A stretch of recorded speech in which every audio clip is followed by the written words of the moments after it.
The 400-pound biomachine of Fatso and me made it to Cherokee Park Company Campground. Batteries were completely exhausted, both the bike's and mine.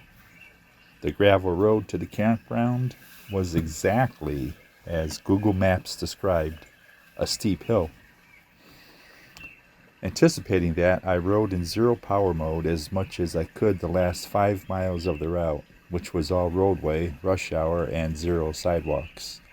On the level, I could keep things rolling at 6 miles per hour with pedal power only.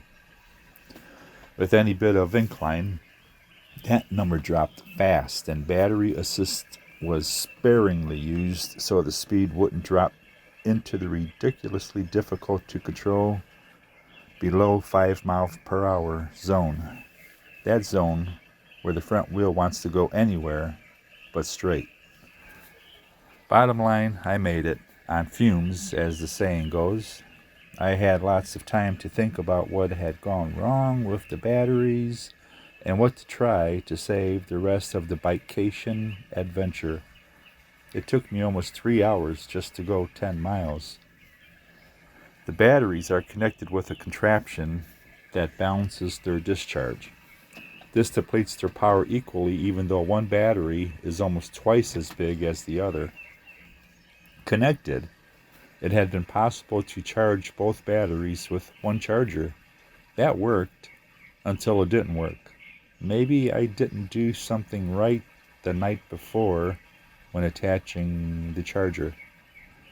To eliminate the possibility of operator error being the cause of the lack of battery mileage, I would unmount and charge each battery separately with its own charger.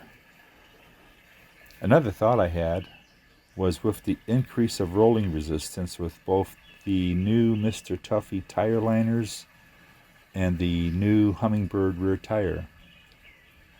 It was a ridiculous thought. Maybe the loss of a small percent of battery mileage and rolling speed could be expected, but over 50% of a loss? Nah. Cherokee Park Company Campground was very clean, very family orientated, and reasonably priced at $35. The laundry was very affordable, with just a couple of dollars needed to wash and dry my load of clothes. That was a win for the day.